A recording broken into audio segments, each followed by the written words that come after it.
एक सवाल हमारे पास बहुत कॉमनली आता है कि पीरियड्स में जब भी हमें ब्लीडिंग होती है तो हमें कैसे पता चले कि ये ब्लीडिंग जो है वो नॉर्मल है या अबनॉर्मल है, कब हमें इसको समझना चाहिए कि ये परेशानी है और हमें डॉक्टर से मिलना चाहिए। देखिए, कभी भी जो महीना होता है, जो नॉर्मल मेंस्ट्रुअल साइकिल क्या होता है, नॉर्मल मेंस्ट्रुअल साइकिल जो होता है वो एक लड़की जब 11 साल से ऊपर होती है, मोस्टली 12-13 साल के होते हैं, तो पहली बार उनको पीरियड्स आता है।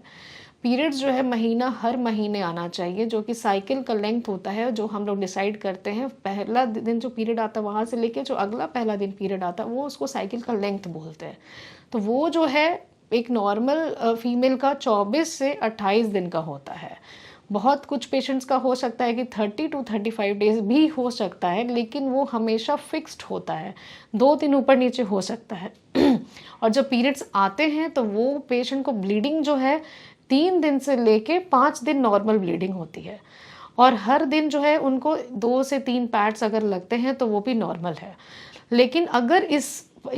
पैटर्न से, ये जो है नियम से हट के कुछ भी होता है, जैसे पेशेंट को मान लीजिए कि 5-7 दिन से ज़्यादा ब्लीडिंग हो रही है, एक दिन में जो है उनको 8-8 10-10 पैड्स लग रहे हैं, पीरियड्स में बहुत ज़्यादा पेन हो रहा है कि हम कुछ काम ही नहीं कर पा रहे हैं, तो ये सभी जो समस्याएं हैं ये अब नॉर्मल है। इसका मतलब है कि ये नॉर्मल ब्लीडिंग नहीं है। आपको अपने जो गायनोकोलॉजिस्ट हैं, जो डॉक्टर हैं, प्रसूति स्त्री रोग विशेषज्ञ जो डॉक्टर्स हैं, उनसे आपको मिलने की ज़रूरत है, अपनी प्रॉब्लम्स को डिस्कस करने की ज़रूरत है, एक अल्ट्रासाउंड करने की ज़रूरत है, और साथ में जो है कुछ ब्लड टेस्ट होते हैं, जैसे थायराइड हो गया, उसके बाद पेशेंट्स को प्रोलैक्टिन्स होता है, एंड दूसरे जो है हार्मोनल प्रोफाइल्स हैं वो सब करके देखने की ज़रूरत है। क्योंकि हो सकता है कि आपका कहीं ना कहीं कुछ समस्या हो।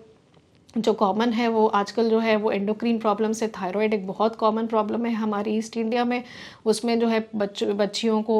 इवन फीमेल्स को जो है ये प्रॉब्लम्स होती हैं। एंड सेकंड मोस्ट कॉमन जो यूट्रस में प्रॉब्लम होता है वो होता है गांठें। तो वो गांठ जो है वो कभी पेशेंट्स को रहता है, उनको पता नहीं चलता, उनको लगता है कि ये तो नॉर्मल पीरियड्स है और नॉर्मल ब्लीडिंग है, बट वो प्रॉब्लम होता है। और ख़ासकर अगर आपका उम्र 40 या उससे ऊपर है और किसी भी तरह का आपको हैवी ब्लीडिंग हो रहा है, हैवी ब्लीडिंग मतलब कि 7 दिन से ज़्यादा ब्लीडिंग चल रहा है, और या फिर एक दिन में इतना ब्लीडिंग हो रहा है कि आप जो है परेशान हो रहे हैं, 5 से 7 पैड्स लग रहे हैं और खून जो है जम जम के निकल रहा है, तो और कमज़ोरी हो रहे हैं, तो ऐसा अगर है तो 40 से ऊपर वाली महिलाओं के लिए खासकर उनको तो तुरंत डॉक्टर से मिलने की ज़रूरत है। क्योंकि ये जो महिलाएं हैं ये बच्चेदानी में कैंसर के रिस्क में रहती हैं, तो उसका जो है लक्षण भी यही होता है। और इन पेशेंट्स को हमें टाइम से जल्दी स्क्रीनिंग करके देखना बहुत ज़रूरी है कि कहीं कैंसर की तरफ तो वो प्रोग्रेस नहीं कर रही है। क्योंकि अगर जल्दी इसका इलाज होगा, जल्दी इसका ट्रीटमेंट किया जाएगा, तो वो उस कैंसर से बच सकती हैं, और उनका जो अगर कैंसर है भी तो वो अर्ली ट्रीटमेंट से वो ठीक किया जा सकता है। धन्यवाद।